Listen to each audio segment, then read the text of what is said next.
Let's get right into today's explainer, because we are unmasking one of pop culture's most complex and honestly, most enduring monikers. Now, when you hear the name Ghost Rider, you're probably instantly picturing a blazing skull rocketing through the night on a motorcycle, right? But as you'll see today, this title has actually been claimed by a truly wild and diverse cast of characters across entirely different realities. So it really begs the question, who is the real Ghost Rider? Is it a flaming demon riding a hellfire chopper to punish the wicked? Is it an anonymous, black leather-clad Swedish traffic outlaw? Or, hey, could it even be a legendary rock drummer trying to outrun his own unimaginable grief on the open highway? Well, let's dive into our roadmap and find out. We're going to cover 1. The Flaming Skull mythos. 2.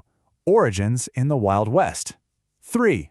Different spirits of vengeance. 4. The real-world outlaw, and finally, 5. The healing road journey.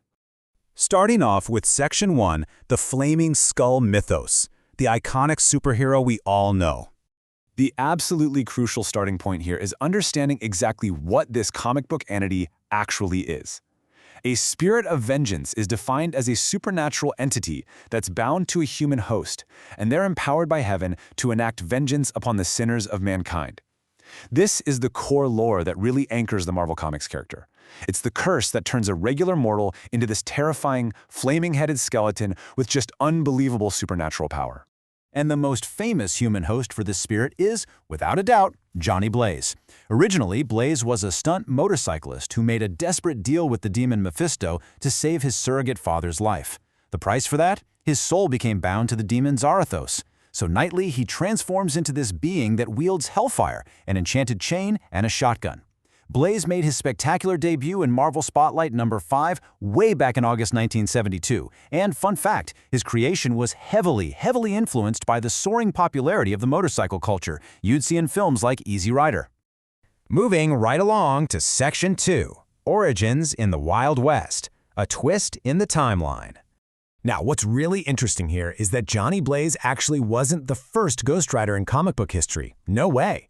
Back in 1949, a completely different publisher created a character named Rex Fury. Now, he didn't have powers, he just used a projection lantern and a special cloak to appear as a ghost in the Wild West. Then, jumping to 1967, Marvel Comics folded the name into their universe with Carter Slade, who was a schoolteacher who used glowing meteorite powder to become a phantom rider on horseback. It wasn't until 1972 that Johnny Blaze debuted. So the character literally evolved from a 1940s Western comic with horror elements all the way into the demonic, motorcycle-riding anti-hero we recognize today. How crazy is that? Which brings us to Section 3, Different Spirits of Vengeance, the mantle passed down.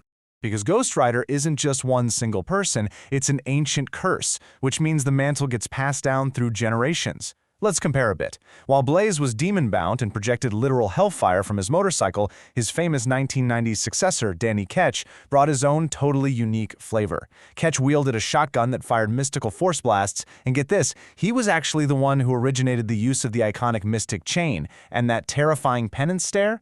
Yeah, those were Ketch's signature moves before Johnny Blaze eventually adopted them into his own arsenal later on.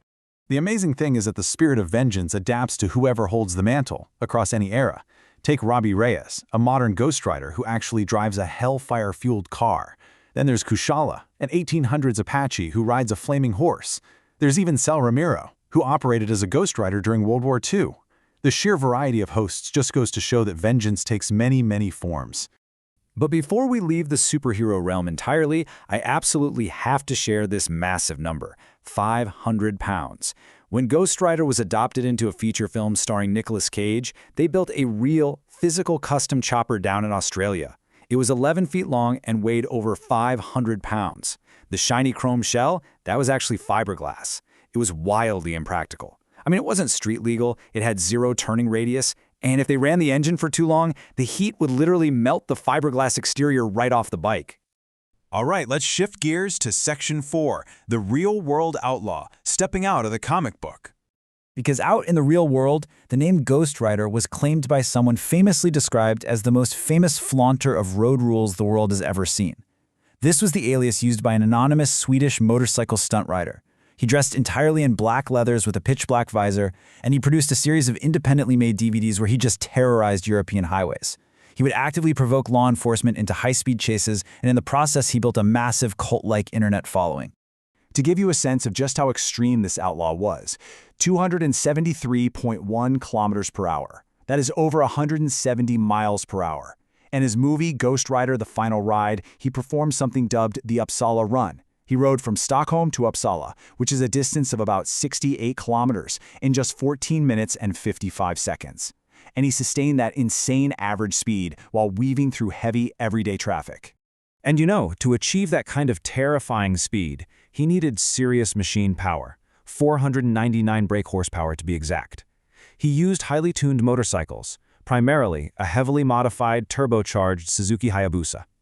Pushing a motorcycle to nearly 500 horsepower is just mind-blowing, but it was the perfect vehicle for a real-world outlaw to outrun the police and cement his internet legacy. Finally, Section 5, the Healing Road Journey, a completely different kind of rider. Now, I want to dramatically slow things down for a second, because in 2002, the moniker took on yet another, much more emotional meaning with the publication of a memoir titled Ghost Rider: Travels on the Healing Road. This book was written by Neil Peart, the legendary drummer and primary lyricist for the Canadian progressive rock band Rush. For him, being a ghost rider wasn't about demons or stunts. It was a deeply personal, solitary quest for peace. You see, Peart's journey was born out of unimaginable tragedy. He suffered overwhelming grief after the tragic deaths of his daughter in August 1997 and then his wife just 10 months later. To survive this absolute emotional devastation, he embarked on a massive, schedule-free long-distance motorcycle journey. He traveled from Quebec to Alaska, all the way down through the U.S. to Mexico and Belize. Through tens of thousands of miles of open road and profound reflection, he eventually found a renewed will to live. He returned to his music, his band, and built a new life. For Neil Peart, being a ghost rider meant escaping the ghosts of his past and healing a shattered spirit out there on the highway. So we come back to our original focus for this explainer. Who is the real ghost rider? Whether it's a comic book demon punishing sinners, an anonymous outlaw rebelling against the rules of the road, or a grieving musician trying to outrun his sorrow, isn't the ghost rider really just the ultimate symbol of the lone wanderer? Think about it. What do supernatural vengeance, adrenaline-fueled rebellion, and profound emotional healing all have in common? They all require a solitary journey on the open road. And I think that is an incredibly powerful thought to leave you with today.